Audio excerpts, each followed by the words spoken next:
Hello, and thank you for joining us. I'm Randall Newsom. And I'm Megan Knight. Welcome to Bridging the Gap. Yeah, over the next hour, you are going to be meeting people from our community working to make a change. Yeah, you're going to hear stories from families of loved ones who broke barriers and also hear from families breaking barriers today. Yeah, and we start with a local man who paved the way for African Americans in law enforcement in Maryland. Jamie Costello shares the story of Captain Milton Taylor, who became the first black state trooper in Maryland in 1962.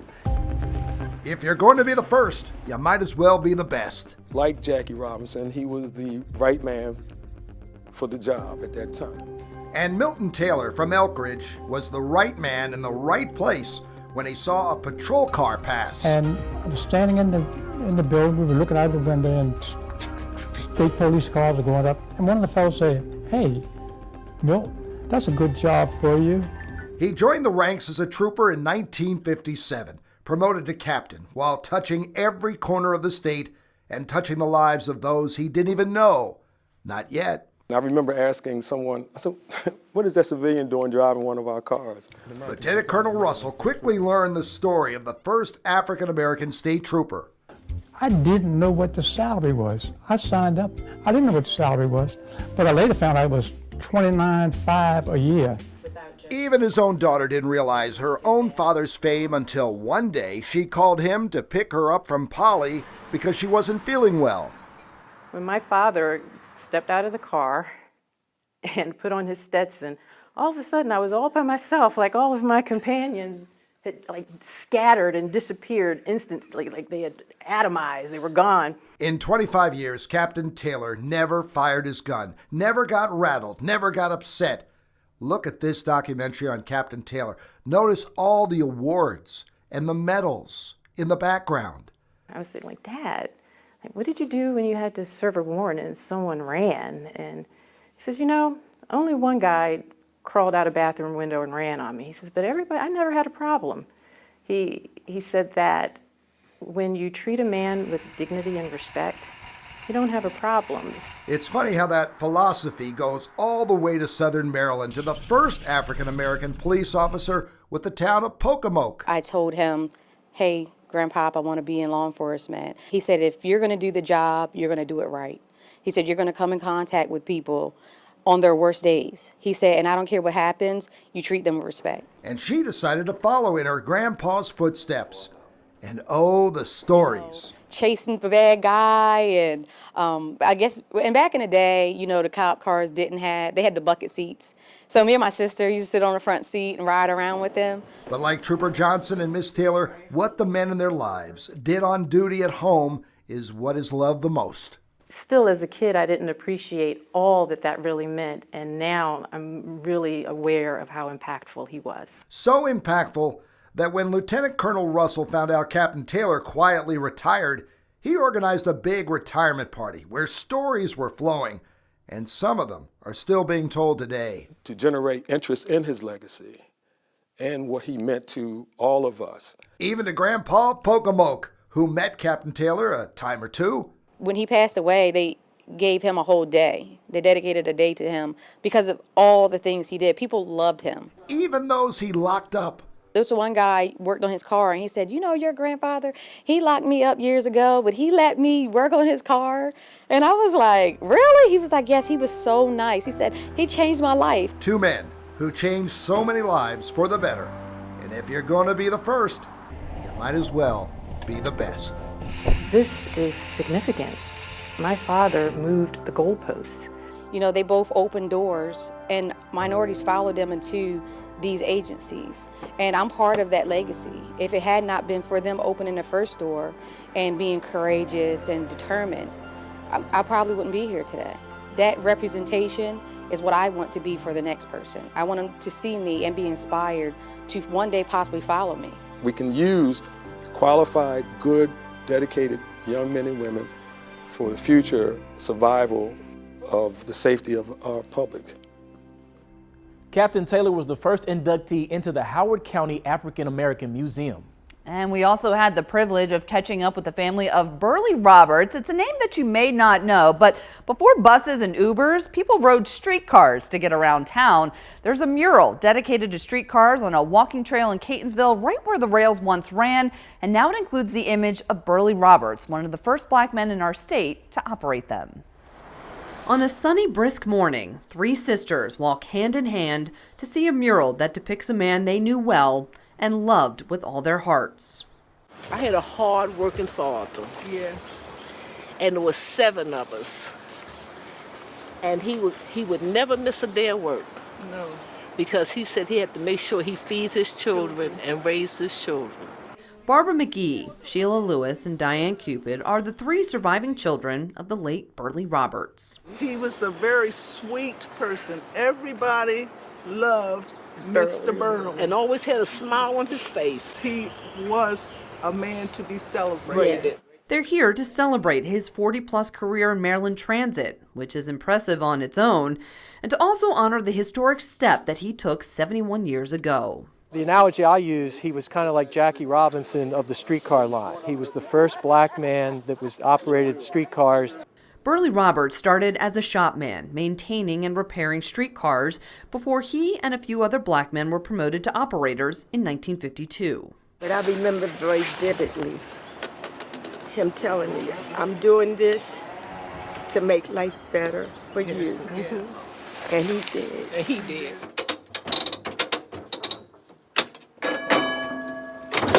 Roberts drove on the number 8 streetcar, which ran from Towson to Catonsville. The promotion was quite the accomplishment for him, but it came at a price. His daughters recall the darker moments of the job, of their father enduring harassment and racial slurs, at times bringing him to tears. I had to hold back the tears because I knew what he went through.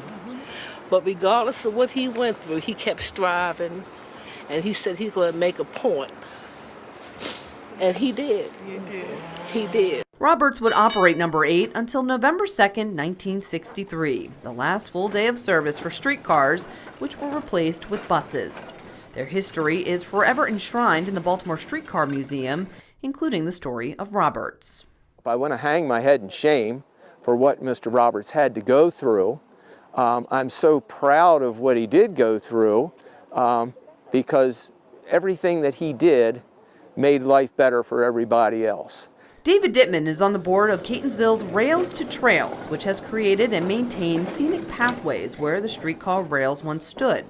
In 1997, an Eagle Scout painted a mural where the number 8 streetcar ran. Sheldon Smith, the president of Rails to Trails, says while sprucing it up, they felt the mural needed something more. Just within the last 2 years, we wanted to add people to the thing to kind of bring it alive. The group learned about Burley Roberts and added his image to the mural. They tracked down his daughter so they could have this moment to remember their father's bravery and the contributions he made to black history and Maryland's transit history. He said, regardless of what color your skin, he said, we all need each other to make it through. He stuck with it regardless of what happened to him or what was said. He always had a smile on his face. And he stuck with it. He was very humble. Mm-hmm. He always said, before he died, I am something. Yes. He would always say that. Like he was always proving who he was. And still ahead, we're introducing you to the Jackson family. You'd better saddle up for this story. How one couple's love for the Western lifestyle turned into a family grabbing life by the reins and taking the rodeo world by storm.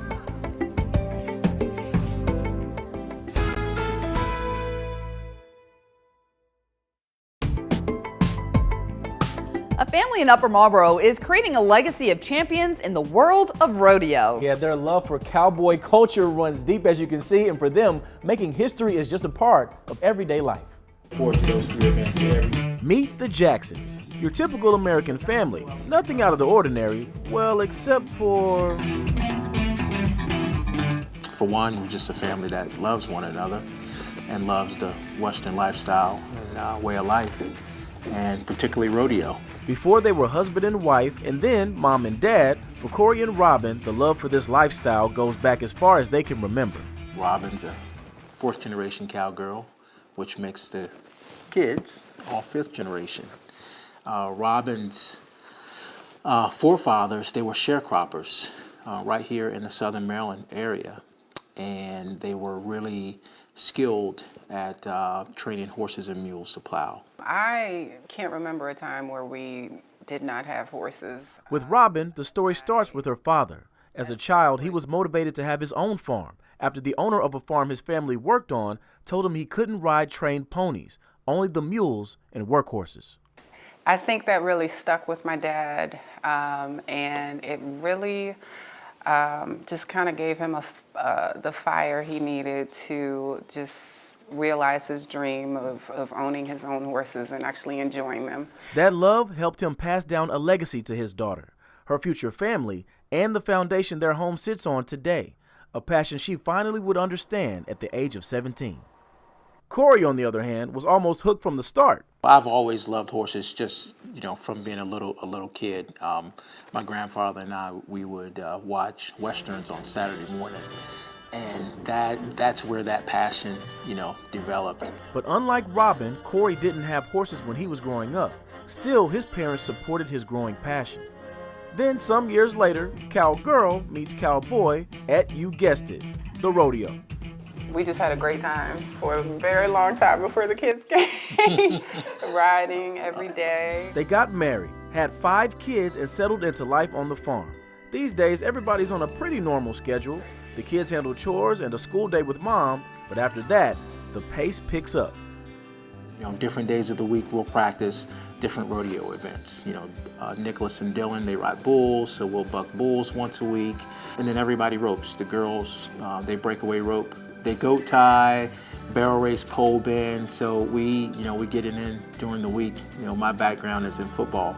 So, you practice every day. Which, combined with the kids developing their own interests, turn them into competitors. Really good ones. They've got the trophies to prove it. The shiny hardware isn't too hard to find either. They're usually wearing them. Sometimes your friends will just text you and be like, hey, I saw you on TV.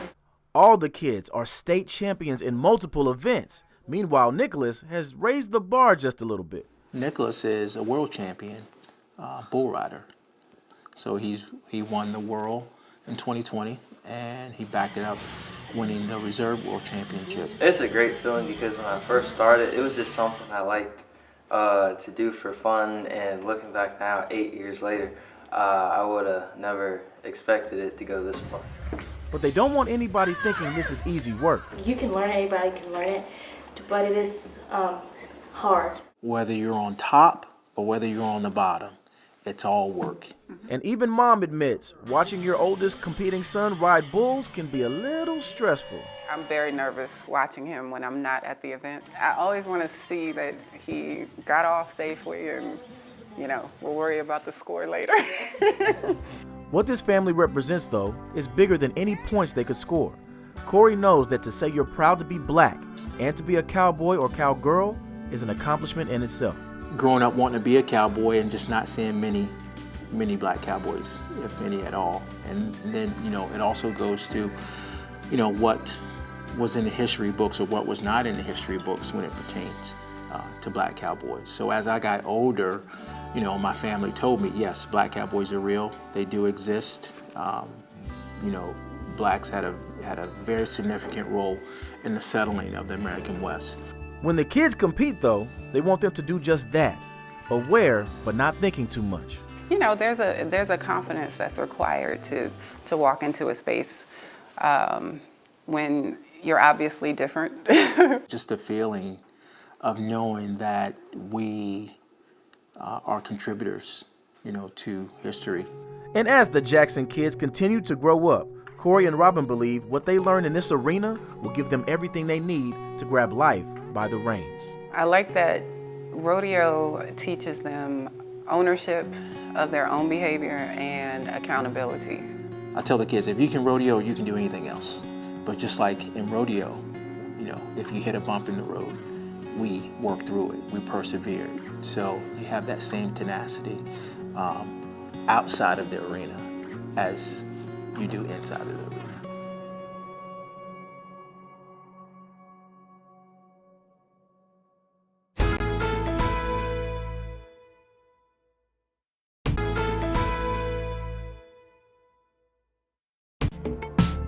Welcome back to Bridging the Gap. Janice East Moorhead Grant was born in Aberdeen in 1933. She grew up in the Jim Crow era when Harford County was still segregated. Yeah, she graduated from the Havre de Grace Colored School in 1951. She went to college and then came back to Havre de Grace to teach and advocate for rights and equal treatment for students and teachers of color. Yeah, fast forward to 2023, Miss Grant at nearly 90 years old talks with our Kelly Swoop about what it was like being one of America's freedom riders. Well, sure. Well, we wouldn't be where we are today if it wasn't for the work of Mrs. Grant and others like her. Her work spans decades, from around the world to right here in Harford County, where she's being honored during Black History Month. From the classroom to the front lines of the civil rights movement, Janice East Moorhead Grant has left her mark. The Freedom Riders met in my mother's home. And she was among that group of black and white activists in the 1960s who traveled the country protesting segregated bus terminals, trying to use whites-only restrooms, and sitting at lunch counters where they weren't welcome. When you couldn't go into businesses, even though we were free, did it really feel that way? We were just defiant. We just would go in anyway. It also didn't feel that way when she wanted to further her education to get her master's degree. She couldn't do it in Maryland, but had to travel all the way to California to pursue her higher education, taking that cross-country trip by herself. I don't ever remember being afraid. I don't. And I felt like I can walk in here. I'm an American. But at nearly 90 years old, some memories from her lifelong past of fighting for justice are clearer than others. I don't think I was ever mistreated. Yes, I was. We were beaten up a number of times. Nashville, Tennessee was the worst. And that was the night that we walked about because of Dr. King's murder. And then they sprayed him with these huge hoses. You know, the hoses that the firemen have? Mm-hmm. They sprayed us with those. It's a wonder we never got killed, you know? But they tried. For us, it was always the story of being on the highway. Historian Mike Dixon says Grant played a role in demonstrations from Cecil County to Baltimore. 1960, the Freedom Riders come through here, Route 40. Our restaurants, just as yours were in Baltimore on Route 40, were segregated. And they really focus on integrating those. And then as we get into the mid-60s, the laws begin to change, and that begins a shift for the entire state. HCC chose Grant to receive their inaugural Civil Rights Leadership Award. She's done so much. She led rallies, demonstrations in Harford County for years. She led an NAACP youth group, and they would show up for fair housing rallies to protest discrimination at public parks like the Gwynn Oak Amusement Park for equal opportunity in jobs. She was later NAACP Harford chapter leader in the 1990s. It's hard for me to quantify exactly what she means to this community and all the work she's done in civil rights. She's a hero and a leader in the field. She continues to bridge the gap, serving on the board for the school she attended so many years ago, the Havre de Grace Colored School. Feel like you work to make it better? I hope so. This is a beautiful country. I love this country. I really love the United States. Well, you just feel comfortable, you know, and you know that things are going to be all right. And I never dreamed I would live to be 90 years old. And during those freedom rides, the NAACP posted bail for hundreds of riders. For more than a century now, the organization has been working around the country and here in Baltimore to make positive change. And as the current leaders of the Baltimore chapter shared with us, they're always looking to the future while keeping the past in mind. The Baltimore NAACP is one of the oldest branches of the NAACP in the country. And for more than 100 years, the chapter has tackled a number of issues facing Black Americans in Baltimore, from lynching in the 1900s to civil rights in the 50s and 60s and the fight against police brutality. The violence and the trauma that has been visited upon African Americans is centuries deep and multidimensional. And it will take us a very long time to unpack all of the damage that has been done. As the causes have evolved, so has the need for changes within the chapter. Reverend Kobe Little, the current president of the Baltimore NAACP chapter, says diversifying leadership was his first priority when taking office. When I was elected president of the branch at 47, I was the youngest person on the executive committee, and the struggle for justice is an intergenerational struggle. We have inherited this struggle from our ancestors, and we are strongest when we bring everyone to the table. Among the younger generation on the executive committee, Joshua Harris, the chapter's vice president. He's in his mid-30s and applauds Reverend Little's efforts to bring a more youthful perspective to the chapter's leadership. Every great movement or revolution, if you will, has been led by young people. And it's critical that we bridge those gaps and we understand that there have been changes from generation to generation. And that's also critical to have leaders who take the Fannie Lou Hamer approach, who are willing to listen and elevate young leadership to the forefront of the table. Maintaining a seat at the table is also vital to the NAACP's longevity and relevancy, holding elected officials, businesses, and other stakeholders accountable in their ongoing push for change and social justice. It requires vigilance on our part to continue to press for the reforms, to continue to press for civilian oversight of law enforcement and correctional officials. We also have to be able to be willing to have the tough conversations with them on what it's going to take. And it may not always be the popular thing to do, but it's the right thing to do often. And that's the role that the NAACP has historically played. Love coming down here. It's so beautiful, it's so peaceful. And it also, every time I come here, I can stand outside and I can feel her. In a place that was once so horrendous and horrible things happened, it's a sense of peace, because I feel that she is here walking through those woods and showing the greatness and the goodness of God. Still ahead on Bridging the Gap, a look at the amazing recent discoveries on the Maryland farm where Harriet Tubman once called home.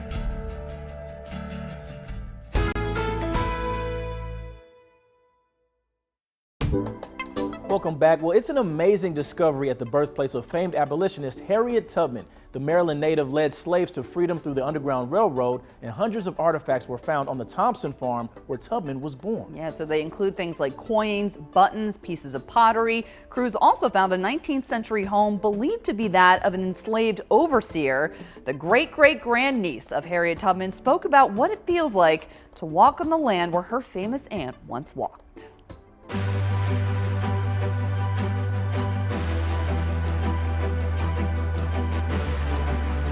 And that's why MDOT's archaeologists have spent more than 2 years searching for other homes on Thompson Farm. And today we are here to announce an absolutely incredible find. Led by the leadership of Dr. Shablitsky, who I'm excited to stand with today.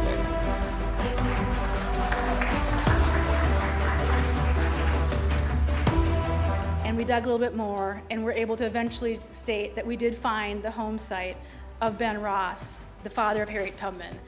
And that was exciting, but we didn't stop there. We wanted to keep digging and learning and seeing what exactly Harriet Tubman's landscape looked like when she was living here 200 years ago. So we brought out good old-fashioned science in the form of ground-penetrating radar and remote sensing, and we started doing our surveys, and something spectacular popped out at us. It was a 20-foot by 40-foot building in the ground in the middle of a farm field in the middle of nowhere. And we started excavating, and all of a sudden this brick foundation started appearing.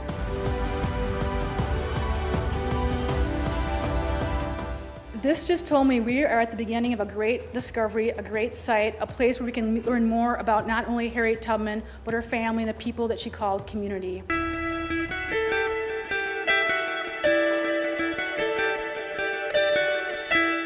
Love coming down here. It's so beautiful, it's so peaceful. And it also, every time I come here, I can stand outside and I can feel her. In a place that was once so horrendous and horrible things happened, it's a sense of peace, because I feel that she is here walking through those woods and showing the greatness and the goodness of God. With their findings, providing physical evidence of material used, my thoughts of wooden bowls and spoons were dispelled after seeing and holding shards of beautiful painted pottery. Now begins the interpretation of who used it, and was that available to all? of the enslaved, or just a few. I saw the steps, the brick steps, and I asked you if I could step on them, and you said, yeah, sure. And I stepped down on it, and it felt like he probably was the last person enslaved to step on those bricks. And now I'm stepping on those bricks, and I'm imagining, hi, Grandfather Ben. I'm over here to visit today. How you doing? Far more than the tantalizing artifacts Julie and Aaron are discovering, their excavations and analyses are unearthing layers of me. Layers of me. And yet, even more important still, the legacies of lives lived, loved, and lost. Real lives of virtue and vice, of suffering and of compassion, of courage and of contempt. We're grateful to all our partners, including the Maryland Department of Natural Resources and U.S. Fish and Wildlife Service, who work with us to protect and preserve these cultural treasures and the legacy of Harriet Tubman for current and future generations. Me being here today, us spending our time during our inauguration, starting at the Annapolis docks, are using our time and using the platform to recount our history. That is not indoctrination, that is history. And part of the beauty of our journey is that we can be, and we should be, a society that understands and appreciates our history, because it is the foundation for our future.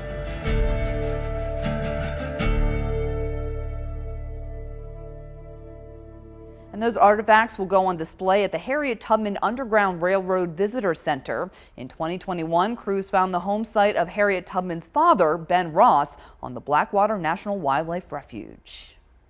A group of men are using their sharp fashion sense to celebrate black men, past, present, and future. It's a campaign with an effort to present a snapshot of brotherhood and leadership. They call it Suited in Black History. Excellence. Straight up excellence. Nice smiles on this one. I see fathers, I see husbands, I see change agents. I see potential future presidents. I see CEOs of multi-million-dollar companies. Image. This is making me feel great about myself and my community. Why does it matter? Seeing is believing. Being able to showcase power, professionalism, and style to our children. If you ask these men, they'll tell you it's an introduction. Good, so now let me get a sitting shot. It's everything, because, you know, the reality is there's a lot of instances where you are just walking and you don't have the opportunity to speak for yourself. So your outfit does the talking. These gentlemen are not here dressed like this by coincidence. They were handpicked for this time and place, Suited in Black History, a passion project by Jermaine Gibbs and fellow visionary Rock Mitchell. We just didn't have regular, ordinary people. The right people aligned, those who were making impact in the community, those who were extremely stylish and fashionable. We are changing the narrative of how the world portrays black men. And after being a part of massive movements on the same mission all over the world, they thought it was time to do something special for Baltimore. A highlight for black men who are making a difference and doing it with style. We come together, we dress up, we look good, and we do it well. This is very much a connection. These are kings of different regards, of motion, culture, hue. We're all black men, but collectively we're showing this fabric. This was something just to highlight individual men, because a lot of times we do get lost in the crowd. Awfully hard to get lost when you're this sharp, but they're not just here to look good. They were all presented with a tailor-made question. How are you making black history? And when you have to come up with that answer, it helps to be surrounded by one of the city's most historic scenes, making it easy to take a trip back in time. Just the architecture, it speaks 1970s, 1960s, and just makes you feel vintage. For some, it's a chance to pay homage to the ones that showed them the way. I represented my dad as a part of that history by wearing a suit that was his during the 1950s. He was the inspiration for my sense of style and how I like to represent myself. All I could think about was, if I'm going to be in history, I want my dad right there with me. For others, it means being bold and thriving in the present. But how does a suit play a role? A suit is a wonderful thing to put on, you know, if you understand it. Irv Wright's affectionately known as the godfather of the group, but for more than 40 years, he's seen what a good suit can do. it increases your inner confidence. You know, when you put a young man in a suit who's never had a suit on before, and I've encountered this hundreds and hundreds of times over my career, when they look in the mirror and they see what they've never seen before, you see it in their eyes. And Jermaine believes nobody needs a change of scenery more than young black men. The climate we in currently in Baltimore is you turn on a TV and you just keep seeing murders. And it's starting to be younger and younger, the teenagers. For the teenagers to be able to see what they would call us, the OGs, dressed like this, they stop and say, man, you look real sharp. And I'm like, you know, you can put a suit on too and look the same way. Some of the men here come from neighborhoods that have been torn apart by violence. Baltimore is home. Baltimore is where I was raised. Baltimore is where I've seen everything from the good, the bad, and the ugly. And to see the best of Baltimore be uplifted on a platform like this, it just empowered me to know that there's more out there that we can do to give this same image out to the world. Stephen Lawrence remembers being part of the problem. Now he's here to help heal what's been broken. People who knew him way back when can see now he looks the part. That there's something different about me. I dress different, I walk different, I look different, I talk different. What may be even more important, the conversations, the networking, the brotherhood. We build a community where people care about each other, they love each other, and they're going to support each other. And I think that's what the Suited in Black history is. We want to remember where we came from, but we're going to take it one step further by being our best selves now. The old proverb goes, iron sharpens iron, as one man sharpens another. From the talks to the tailored threads, the audience can see it through the eyes of master storytellers. When you get out, and we actually got to shooting these things, several times me and Jermaine had to stop each other and say, hoo, we got fire. Have you seen your profile yet? Yes. What you think? Give me the rundown. What you think? I want another. Can we get a round two, please? If you put a standard out for black men, we're gonna reach that standard every time. Walk towards me, put that swag on. I look like I'm one of them.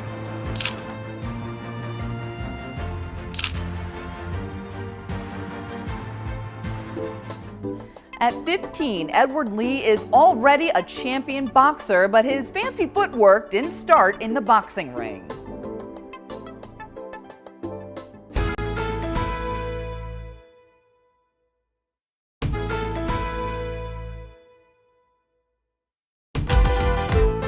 Founded in 1912, the Central Intercollegiate Athletic Association, or known as the CIAA, is the first and longest-running African-American athletic conference in the U.S. Yeah, and one of the most recognized conferences in Division II sports. And as Sean Stepner shows us, it's having a big impact here in Baltimore.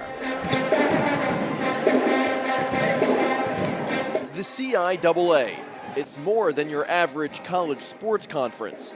The CIAA is extremely important. It's where athletics began for HBCUs. What is now the Central Intercollegiate Athletic Association began as the Colored Intercollegiate Athletic Association, founded 111 years ago. Well, the conference was started in 1912 because of discrimination, the ability not to play with the white conferences and being shut out. So the African Americans gathered around themselves and said, look, we need to start something on our own, not just for athletics, but for education as well. A collection of historically black colleges and universities that has stood the test of time. We're the first HBCU conference to be established in 1912. We're incorporated in Washington, D.C. The founding members were at Hampton University, Howard, which is right down the street, Lincoln University up the street, Shaw University, the first HBCU in the South, and Virginia Union in Virginia. The men and the individuals who created this conference was important to give us access and opportunity to play the game when nobody else would. From 5 founding members to now a dozen current members from Pennsylvania to South Carolina. They compete within the Division II level of the NCAA. Bowie State is a current member of the CIAA, joining in 1979. Former CIAA members include Morgan State from 1929 through 1970 and University of Maryland Eastern Shore from 1954 through 1970. CIAA Commissioner Jackie McWilliams is proud of what her conference stands for and proud of the history she has made in her role leading it. I was the first African-American woman to ever sit in the seat of a commissioner across all Division I, II, and III. The opportunity to have the platform and the voice where I am has opened up doors and created space for other women that look like me. So I hope that these young people here in Baltimore at our institutions can really see what they want to be. McWilliams says the CIAA tournament in Baltimore isn't only about the hoops, it's a celebration for all HBCUs. It means everything. It's a big HBCU homecoming for the world. An experience to be had on and off the court. What we say, we do three things. We eat, we party, and we play basketball. That's what the CIAA experience is all about. Athletics, education, and a social experience that's culturally connected to African Americans. A truly special combination. Going to an HBCU, being in the CIAA, will provide you that connectivity that you weren't getting at other institutions. You don't have to explain your blackness to anybody. It's inherent in the culture. It's inherent in the environment. So you don't have to protect yourself and on that level. But you know, like any other institution, you got to come and do what you need to do to make your way through the system, because it is all of us institutions of higher learning. And the goal is not to come here play basketball, not to be in a sorority, not to be in the band, not to be in the social clubs. It's to come to get an education. And that's why the CIAA is more than your average sports conference. If you don't know Edward Lee III already, you may want to learn the name right now. That's right. Trainers at the Mac Lewis Boxing Gym are comparing him to world championship boxers like Gervonta Davis and Vincent Petway. As Kendall Green shows us, he's just 15 and already won his third Golden Glove. He's a prodigy. Edward is a prodigy. And your winner, Edward Lee III, comes to you out of the red corner. Yes, sir! Is making quite the name for himself already in the boxing ring. He enters it this time as a 3-time Golden Glove champion after Saturday's fight. I feel like I had a dominant performance all 3 rounds. In the red, yeah. Had a tough opponent, but still pulled through with the win. It's been quite the journey to the championship. Jab.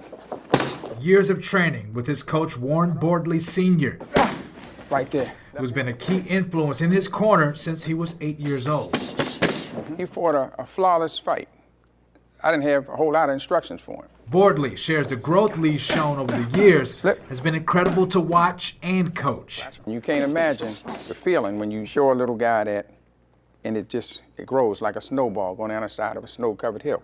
It gets bigger and bigger. Just me being young and being able to lead and help out people, I feel like it really means a lot to me, and it makes me keep going. Aside from emerging as a young leader in the gym, what gives him his edge is his family and dedicated support system. My husband is a coach. I decided to join in and be a coach, you know, because females are now coming into Mac Lewis.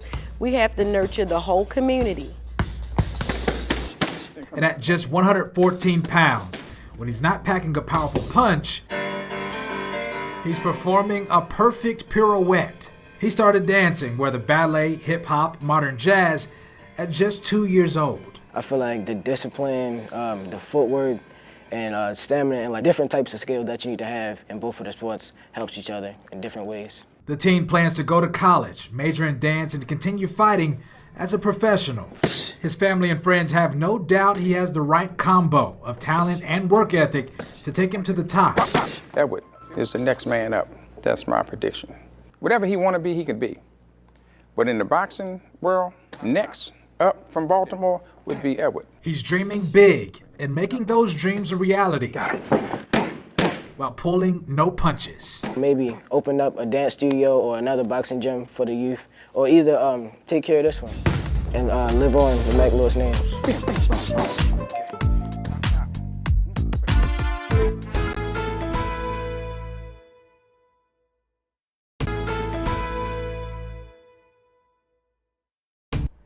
Well, it's a dance that has gone absolutely nuts on social media, and it originated right here in Baltimore. Yeah, I talked to some of the people who have had an influence on the dance in its past and present, but how this trend could become a movement in the future, continuing to shine a positive light on Charm City.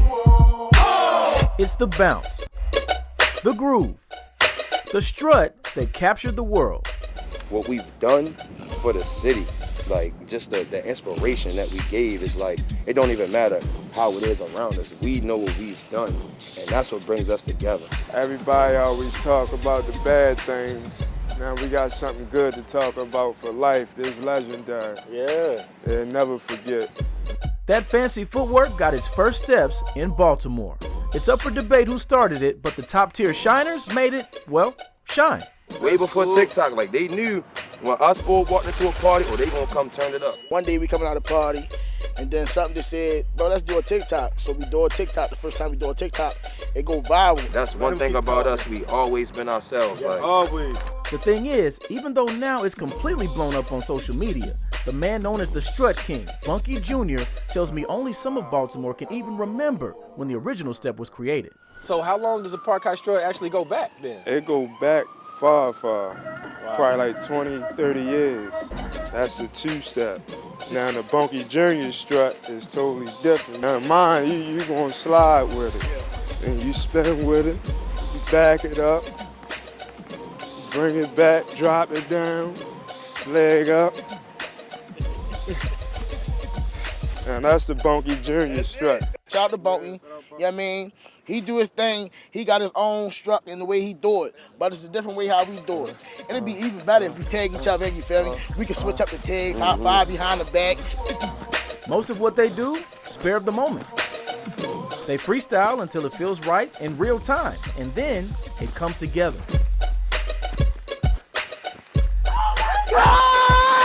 And just like in this moment, they know that they're more electric together than they could ever be apart. It ain't even about me. It's about all of us, for real. Why is that important to you, that it's all about all of you? I ain't even gonna lie, because that's the only way you're gonna win in life. We have our disagreements, but at the end of the day, we come back as family. But with popularity, sometimes comes problems. There's an ongoing debate in the city on who gets the credit for the now world-famous strut. Try to oh, you took my move, or you took this. Like, but we don't care about none of that. Who started it, who created it. We just want it to be a difference. Like, we could have all been came together. But maybe what's happening with the strut isn't as much about where it started and more about where it's going. A good question for these guys. The TSU Dance Crew. They've been a part of bringing the strut to light and any other dance that comes out of Baltimore. But this one felt different. One thing led to another, it just blows up, and then after a while, it's just contagious. The vibe, the energy, even just the dance moves, it's just contagious, man. And when it's contagious, anybody can catch it. I think the best thing with them is really, like, with all the videos you see, it's a lot of unity, because it's a lot of people in it and everything like that. It's just not one or the other. It feels like it's going viral multiple times. Yes, that is correct. Let's add the strut like this. Let's throw this in there, do this, and then when we come like this, we'll clap. And just like that, a new dance challenge was created, giving the strut even more charm. Meanwhile, at home, they all have a hope that the positive attention the strut brings can help paint a better picture of Charm City. For you guys to bring that joy to a city that's going through some tough times, for you guys, how important is it to keep driving that message home? So it's very important for people to see that it is some positivity that go on, you know, in Baltimore. It just need to get highlighted way more, you know what I'm saying? Without Bunky, we wouldn't have it. Without the TTS crew, we wouldn't have it. And because of them, we can all have it too, if you can keep up. Why, at the end of the day, you give credit where credit is due. All right, guys, you've heard from us. Now it's your turn. We want to hear from you about what makes your community special. Yeah, we really can't wait to hear from you and also to share your stories. I'm Megan Knight. And I'm Randall Newsom. Thank you so much for joining us in this hour-long special on Bridging the Gap.